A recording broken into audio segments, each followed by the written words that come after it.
Evangelio de San Mateo, capítulo 21, y los versículos 1 al 11. Verso 1 al 11.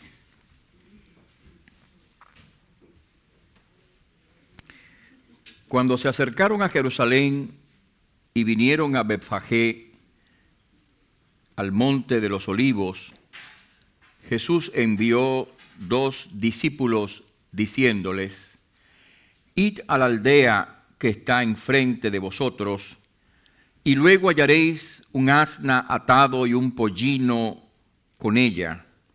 Desatadla y traédmelos. Y si alguien os dijere algo, decid: el Señor lo necesita, y luego los enviará. Todo esto aconteció para que se cumpliese lo dicho por el profeta, cuando dijo: decid a la hija de Sión, he aquí tu rey viene a ti, manso y sentado sobre un asna, sobre un pollino, hijo de animal de carga. Y los discípulos fueron e hicieron como Jesús les mandó. Y trajeron el asna y el pollino y pusieron sobre ellos sus mantos, y él se sentó encima. Y la multitud, que era muy numerosa, tendía sus mantos en el camino, y otros cortaban ramas de los árboles y las tendían en el camino. Y la gente iba delante, y la que iba detrás aclamaba diciendo: Hosana al Hijo de David, bendito el que viene en el nombre del Señor, Hosana en las alturas. Cuando entró él en Jerusalén, toda la ciudad se conmovió, diciendo: ¿quién es este? Y la gente decía: este es Jesús, el profeta de Nazaret de Galilea. Amén. Que Dios bendiga su palabra. Vamos a orar. Señor, gracias te damos por esta porción de tu palabra. Permite, Señor, que haya luz en nuestros corazones para entenderla, para aplicarla, para proclamarla. Y tú, Señor, que revelas a los corazones tu palabra, te pedimos que lo hagas en este día, Señor, en el nombre de Jesús. Amén. Pueden sentarse. El pasaje que tenemos delante nuestro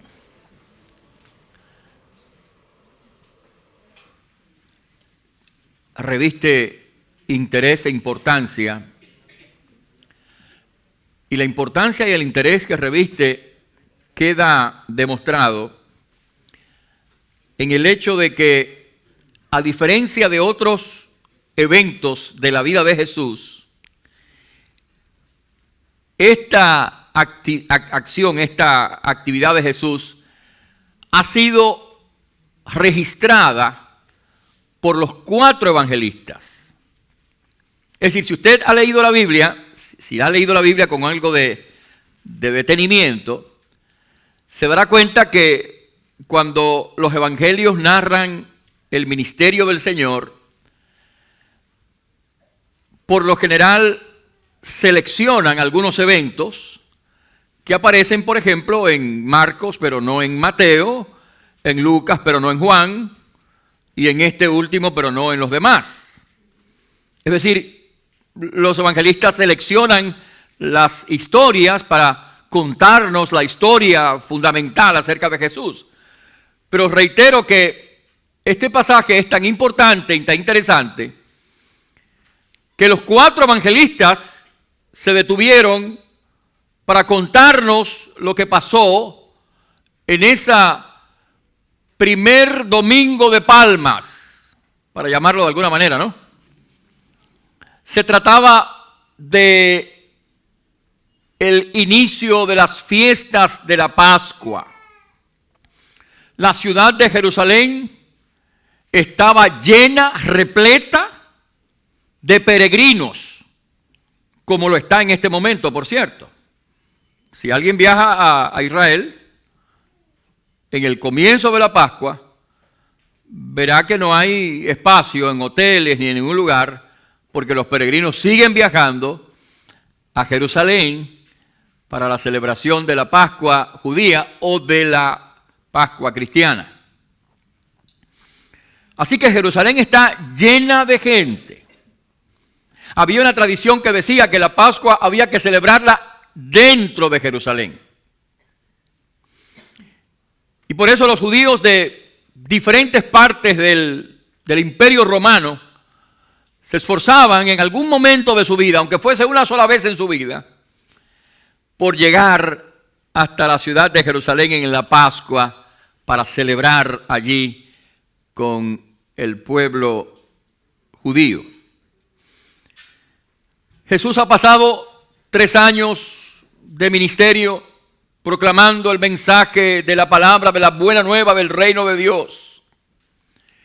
Y ahora se acerca la semana final, la semana fundamental, la parte esencial de su ministerio de 3 años. El Señor le dice a los discípulos que busquen un pequeño asno, una asna, y la traigan a Él. Los discípulos obedecen. Jesús monta sobre esa asna en cumplimiento de la palabra profética que leímos hace un rato en el libro de Zacarías y que se encuentra citada aquí en el Evangelio de San Mateo en el verso número 5. La gente tan pronto ve la acción de Jesús, identifica lo que está pasando.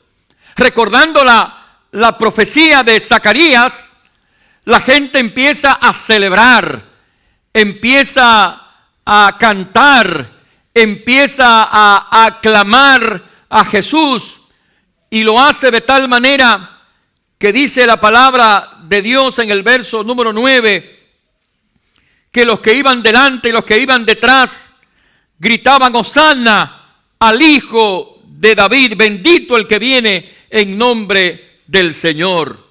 Y fue tanta la algarabía que dice la Escritura en el versículo 10 que la ciudad se conmovió. Y el término que utiliza el Evangelio acá en sus originales significa algo así como si la tierra estuviera temblando. Hubo tal alboroto, tal algarabía en ese momento, que la gente celebró aquel instante y se conmovió la ciudad repleta de peregrinos. Y cuando la gente llega y ve a Jesús, muchos de estos peregrinos que probablemente nunca habían escuchado hablar acerca de Jesús, que no habían sido testigos como los habitantes de Judea de sus milagros, que no habían oído sus parábolas, que no conocían la historia de los milagros de Jesús, hicieron la gran pregunta que aparece en el verso número 10. ¿Quién es este? ¿Quién es este? Y la respuesta que algunos dieron fue: este es Jesús, el profeta de Nazaret de Galilea. Esta tarde, mis hermanos, a mí me gustaría detenerme en esta pregunta. La pregunta que las multitudes hicieron cuando vieron la entrada triunfal y gloriosa de Jesús a Jerusalén. ¿Quién es este? ¿Quién es Jesús? Que creo, mis hermanos, es una pregunta fundamental. Una pregunta que ha recorrido la historia. Una pregunta que todavía hoy necesitamos responder. ¿Quién es Jesús? ¿Quién es este que entró humildemente, pero en cumplimiento de la palabra profética, a Jerusalén? ¿Quién es este que fue clavado en esa cruz aquel viernes ignominioso y triste?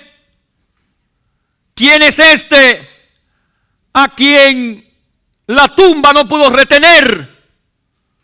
¿Quién es este? Quien después de 2000 años continúa estando presente, vivo y actuando en nuestras vidas. ¿Quién es este? La respuesta de la palabra de Dios es que este Jesús es el Rey y Mesías prometido. Si leemos con detenimiento este pasaje, nos daremos cuenta que lo que Jesús está llevando a cabo, mis hermanos, es una acción profética. Es decir, Jesús está dando cumplimiento a una palabra profética, que si usted recuerda la lectura que hicimos hace un momento, se halla contenida en el libro de Zacarías, capítulo 9, versículo 9, donde dice: alégrate mucho, hija de Sión, da voces de júbilo, hija de Jerusalén. He aquí tu rey vendrá a ti, justo y salvador, humilde y cabalgando sobre un asno, sobre un pollino, hijo de asna. Jesucristo es la profecía cumplida. Jesús es, como dice este pasaje, el Mesías prometido. Jesús es el Rey largamente anticipado. Jesús es el Rey cuyo reino, dice la Biblia, no tendrá fin jamás. Jesús es el Rey cuyo reino no es de este mundo. No se trata de un adalid político, no se trata de un líder social, no se trata de un revolucionario. Probablemente alguna gente de las que estaban allí en Jerusalén pensaron que había llegado la hora de vencer, de pelear contra Roma, que aquel rey que ellos estaban proclamando era el rey que estaban anticipando para enfrentar a la soldadesca romana. Cuando Jesús fue detenido y Pilato le dijo: ¿eres tú rey? Jesús le dijo: mi reino no es de este mundo. Jesús es el Rey, pero es el Rey que gobierna los corazones de aquellos que le reciben como Señor y Salvador. Es el Rey que conduce las vidas de aquellos que se rinden a su soberana voluntad. Es el Rey que volverá por segunda vez como Rey de reyes y Señor de señores a gobernar para siempre, jamás, en el reino eterno de Dios. Es el Rey que desea entrar a tu corazón en esta tarde.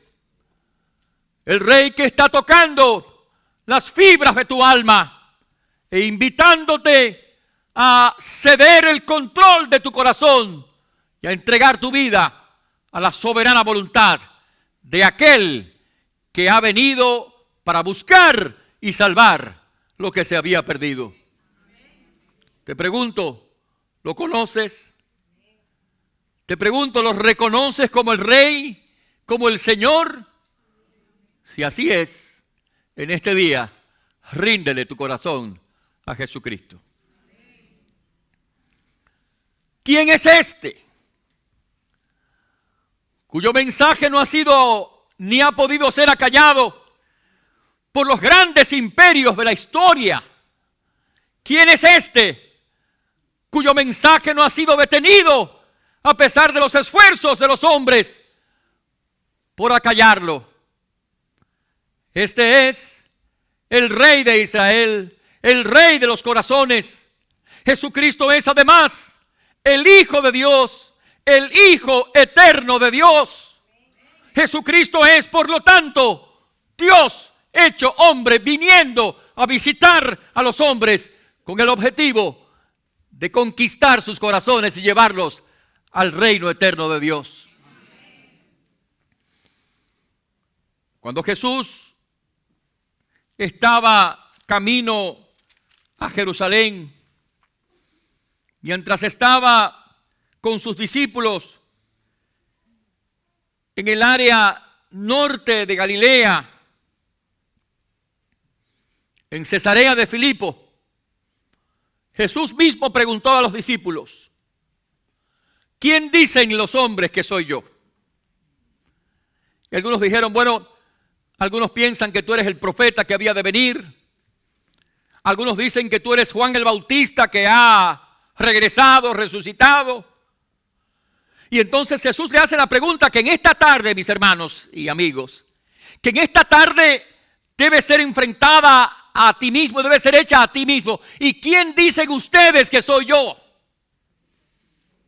Una pregunta importante. ¿Quién dice usted que es Jesús? ¿Es para usted simplemente un gran profeta, simplemente un gran activista religioso, simplemente un gran político, si se quiere? ¿Es eso lo que es Jesús para usted? ¿Quién dicen los hombres que soy yo?, dice Jesús. ¿Quién dices tú que es el Señor? Y Pedro contestó: tú eres el Cristo, el Mesías, el Hijo del Dios viviente. Ahora, cuando la Biblia dice que Jesucristo es el Hijo del Dios viviente, lo dice de una manera distinta, diferente al hecho de cuando la Biblia dice que usted es hijo de Dios o que yo soy hijo de Dios. Es decir, Jesucristo es, escucha bien, el Hijo de Dios, pero en un sentido diferente a como lo es usted o como lo soy yo.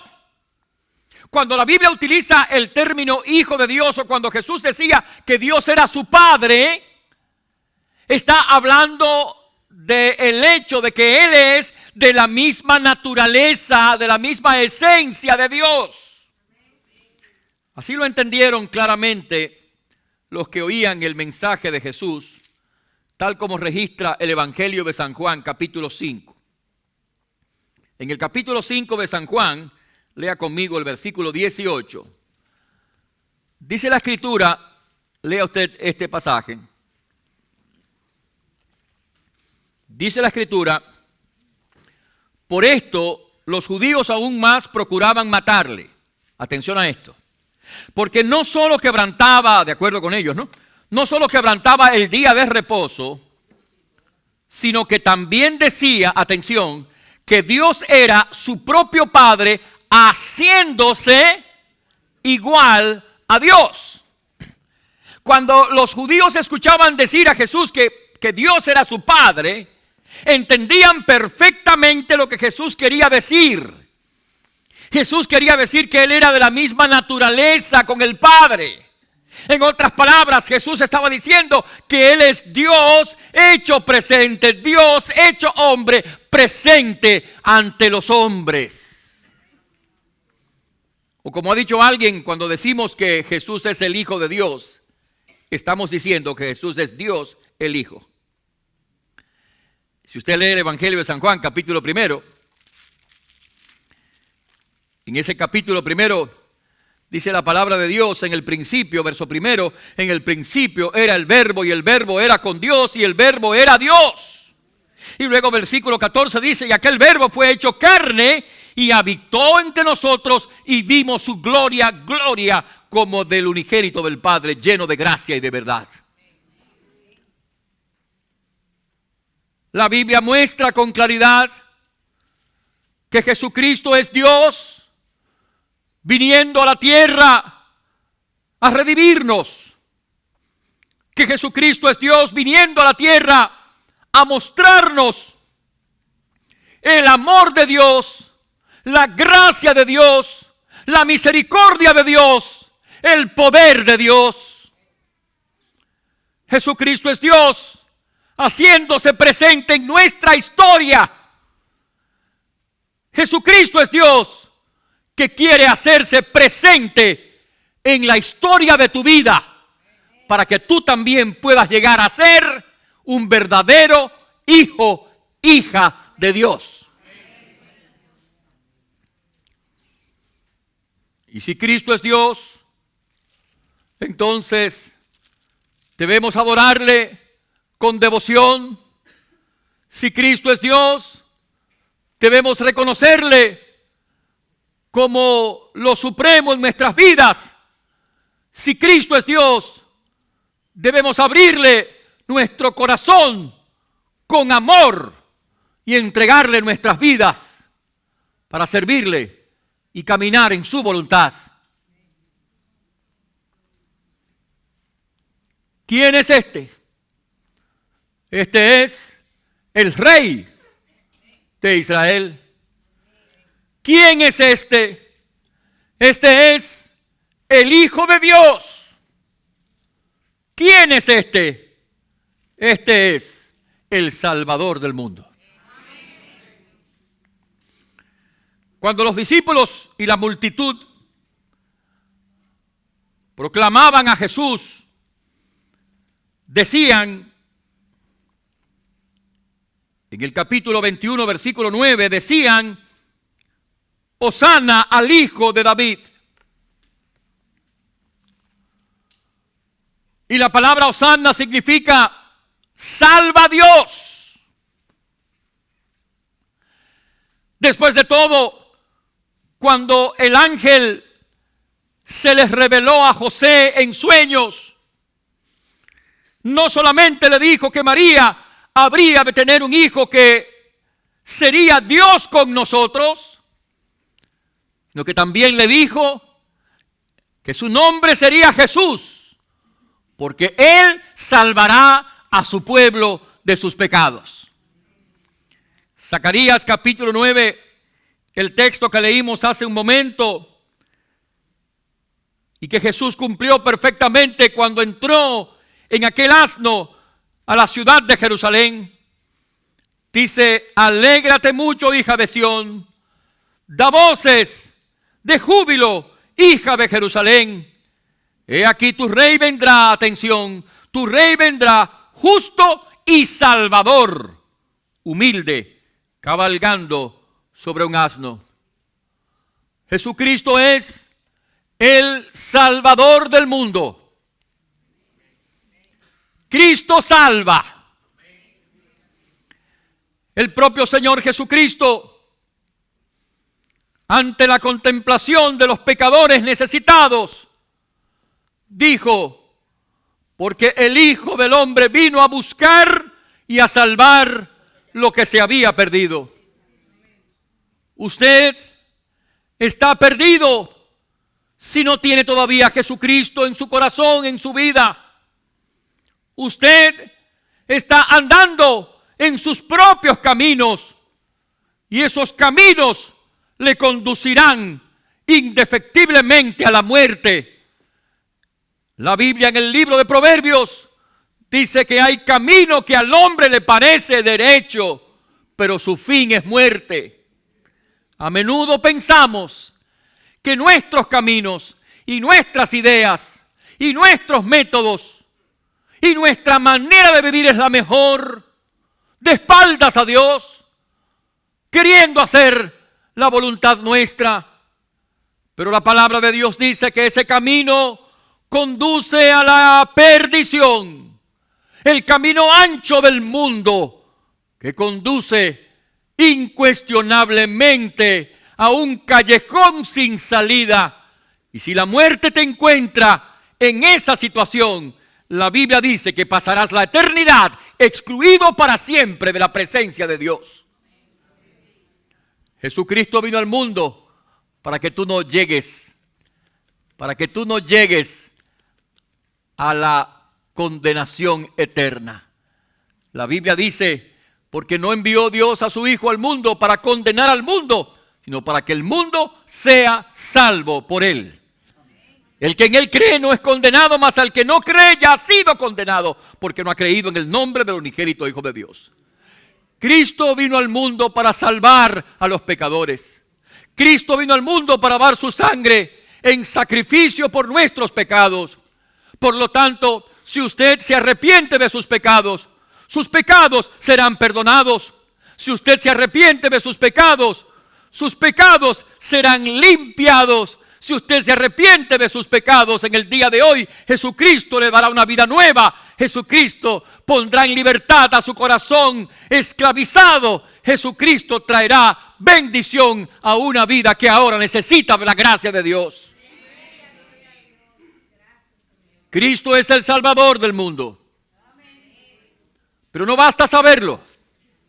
Es necesario reconocerlo, experimentarlo. No basta saber que Cristo es el Salvador. Usted debe escuchar esta palabra y en el día de hoy reconocer sus pecados delante del Señor, pedirle al Señor que perdone sus pecados y decirle a Jesucristo: Señor, sálvame, yo te recibo en mi corazón como mi Señor y Salvador. En el Evangelio de San Juan hay un episodio interesante. El episodio de aquella mujer, capítulo 4, del cual hemos hablado tanto. Aquella mujer que tenía sed, pero que era una sed que no era solamente de agua física, era la sed del corazón, la sed del alma. Y Jesús le dijo: mira, si tú tomas de esta agua que hay en este pozo, volverás a tener sed, pero si tomas del agua que yo te voy a dar, no tendrás sed jamás. Y la mujer escuchó esa palabra y, impresionada por el hecho de que Jesús la confrontó con su pecado, ella se arrepintió evidentemente y creyó a Jesús. Y entonces dejó el cántaro, se le olvidó el agua, se le olvidó la sed, porque ya la había satisfecho, ¿no? Y fue a la ciudad, al pueblo, y le dijo a la gente: mira, encontré al Mesías. Y la gente se sorprendió y fue allá al pozo de Jacob y efectivamente Jesús empezó a hablar de la gente y que se detuvo allí y empezó a predicarle a la gente y la gente creyó a la palabra. Y entonces el pasaje concluye diciendo que la gente decía esto: mire esto, ya no creemos solamente por tu dicho, porque nosotros mismos hemos oído y sabemos que verdaderamente este es el Salvador del mundo, el Cristo. Es decir, aquella gente dijo: mira, ya no creemos solamente por lo que tú estás diciendo. Nosotros ya lo hemos probado, lo hemos experimentado, hemos visto en nuestro corazón que ciertamente este es el Salvador del mundo. Y yo te pregunto a ti en esta tarde: ¿conoces a Cristo como Salvador personal? ¿Lo conoces realmente? ¿O simplemente sabes que Él es el Salvador, que Él es el Rey, que Él es el Hijo de Dios? Pero te pregunto, ¿tú has experimentado a Jesucristo en tu corazón, en tu vida? ¿Has creído en Él como Señor y Salvador? ¿Te has arrepentido de tus pecados? Si no, esta tarde necesitas el encuentro con Dios. Necesitas tomar la decisión de arrepentirte de tus pecados y de creer a Jesús. Como lo hizo un hombre que estaba encarcelado, leí el testimonio de este hombre y él había sido un hombre muy agresivo y había vivido una vida desordenada. Finalmente lo llevaron a la cárcel, pero en la cárcel alguien le habló de Jesucristo y en la cárcel él recibió a Cristo y fue salvo y fue perdonado. Y entonces el testimonio de él concluye diciendo esto, ¿no? Diciendo: bueno, cuando yo estaba fuera de la cárcel, estaba preso. Pero ahora, dentro de la cárcel, encontré la libertad. Porque eso es lo que Jesucristo hace. Cristo liberta, Cristo perdona, Cristo salva, Cristo transforma. Y eso es lo que Jesucristo quiere hacer en tu corazón en este día. ¿Quién es Cristo? ¿Quién es este?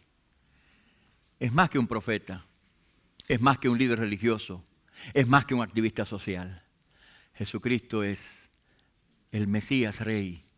Jesucristo es Dios, el Hijo. Jesucristo es el Salvador, que hoy viene a tu vida, tocando tu corazón e invitándote a abrir la puerta para que lo recibas, para que le dejes entrar, para que en el día de hoy tengas salvación y vida eterna. Te invitamos para que no solamente sepas esto, sino para que tú también lo experimentes de manera personal y real. Que a partir de hoy Jesucristo sea tu Señor y tu Salvador personal.